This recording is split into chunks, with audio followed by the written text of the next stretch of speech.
Misfits 13 has been fully announced.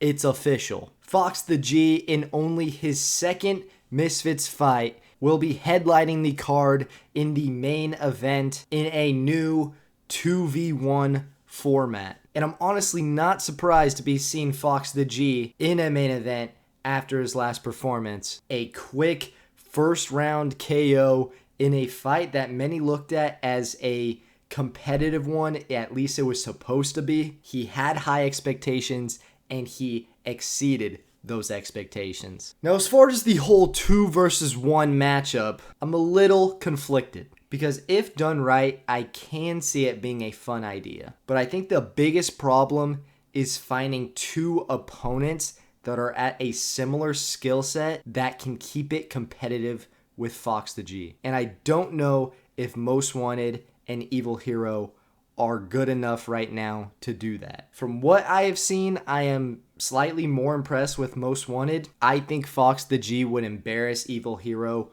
pretty quickly in there. So I don't know how it works exactly. If he gets one finish on one of them, is the whole fight over? Or does he have to finish both of them? That could be more interesting, especially in this matchup. Because, like I said, if he only has to get one out of there, I don't think that's going to be too difficult for him. I also think the rounds can be a big factor. You got to get the one fighter tired in there, at least from the strategy of the team. But if this is a short fight, Fox the G will easily be able to outbox these guys, in my opinion. I'm really interested to see how it goes. Like I said, Evil Hero, Most Wanted, not on Fox the G's level. And for everybody who was wondering why Fox the G was not in the lightweight tournament, this is why. This is what he's doing, and I'm not mad about it. So I'm interested to see what rule set is introduced for this.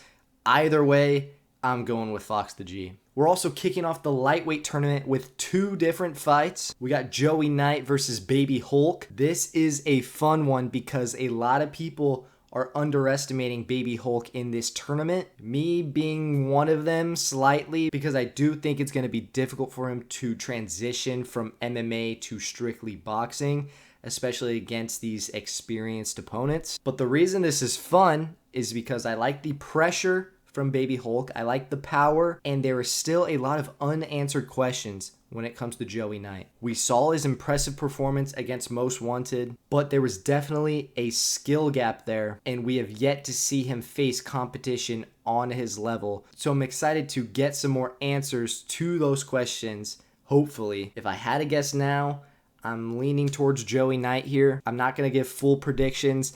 I'm going to leave that for another video closer to fight week. But I'm loving this tournament. I think it's a great idea. Good job, Misfits. The second fight in the tournament on this card, I'm probably more excited for this one. Two guys who are both heavily favored in this tournament. We got Yuddy Gang versus Lil Cray Cray. Now, in my video I made about the Misfits lightweight tournament, I told you I don't know a ton about Lil Cray Cray, but I keep seeing everywhere people picking him to win it all. And I picked Yuddy Gang to win the entire tournament. So we got a competitive fight on our hands first round, one that could potentially be the winner of the tournament. So I think this is an awesome matchup. I think it's going to be a great fight, a technical fight, a highly skilled fight. And because of the question factor of Lil Cray Cray, and I really like how Yuddy Gang fights, I'm gonna have to lean towards Yuddy Gang. It's a tough matchup. I kind of wish I got to see it later on in the tournament, but it's a fun one. It makes this card a lot better, and I'm hyped to see it. We also got some new faces coming to Misfits with Laid Back versus DWG Earth. Not familiar with him. I know Laid Back does like music reactions. I've seen those before, and I've also heard rumors of him coming to Misfits for almost a year now, I feel like. Don't have too much to say about this one. I don't think it's going to be a highly skilled fight. I'm pretty sure they're both beginners, and that's okay. But I'm kind of just going to move on past this one. I'm going to have to review the footage, the training footage, a little bit more before I give a prediction. And then we have a title fight, a women's title fight for the lightweight division with Alexia Grace, a familiar face, versus Nikki Haru. I don't know. Forgive me if I'm saying that wrong. I've seen Alexia Grace fight a few times now. I didn't see footage of Nikki until recently. I just went and watched a few clips. I think this is going to be a very ugly fight. I think both girls are going to come out trying to use technique, trying to implement a game plan. But from what I've seen, both of their game plans in multiple of their fights go out the window very quickly. And they like to be aggressive, move forward, and throw a lot of wild shots. And I think the matchup especially just leads to an ugly fight because I think they're both going to go in there, just start throwing haymakers, not too much technique. I think it's going to be interesting to watch. This is one I don't really know who to go with. I will say I think it's going to go the distance, but like I said, I think it's going to be a little ugly, a little chaotic, but I think they're both going to have a lot of heart and leave it all in the ring. So I guess we'll have to wait and find out. And then at what looks to be the co-main event for another title, the light heavyweight title, we got Anthony Taylor versus Gabe Silva. This is a fight I'm very excited to see. I think it's a great matchup.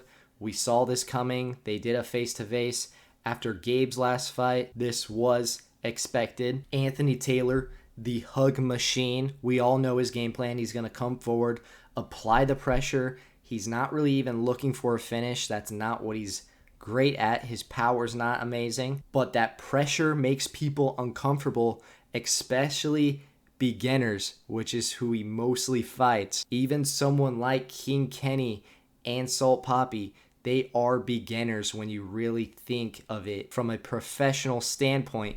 Anthony Taylor at least has combat sport experience that will definitely help him and has helped him in previous fights. However, he is now going against somebody with a little bit more experience, and I'm very interested to see if Gabriel Silva is able to keep him at a distance, resist those hugs, because if he can, I think he's going to have a lot of success. It's all going to depend on that factor, on if Gabe Silva can keep Anthony Taylor away, if he can keep this thing at range, because he is the longer fighter. That's when he does his best fighting. He has the better boxing. He has the better technique. But like I said, Anthony Taylor makes it ugly. He makes you fight his fight. The big question is, can Gabriel Silva avoid the hugs? I do not have the answer to that question. It's a difficult one to answer, which is why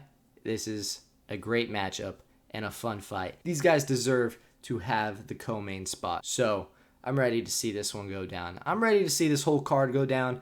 I'm excited. I'm looking forward to it. The lightweight tournament, seeing Fox the G back already, this co-main event, a lot of exciting stuff. I think it has a lot of potential to be a very fun card. I'm going to stay open to this 2v1 matchup. We know Misfits likes to get creative. I've enjoyed a few of the tag team fights.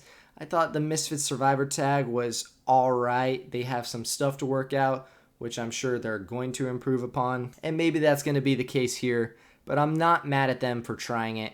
I'm up to seeing new ideas. So I think that's about it for today. Wait, no, actually it's not. Before I go, it looks like we got Jake Bostwick versus himself. So that should be a pretty competitive matchup. No idea who's going to win there, you know. Maybe this is another Misfits new idea. You never know. This man's going to be going there fighting against himself. Misfits is really doing things different. You know, you got to love to see it. But now, that's about all I got to say for today. What do you guys think? How you feeling about this card? Do you love it? Do you hate it? Let me know. Subscribe for more combat sports updates and content, more influencer boxing content. The support is much appreciated. Thank you for watching. I'll see you next time. Peace.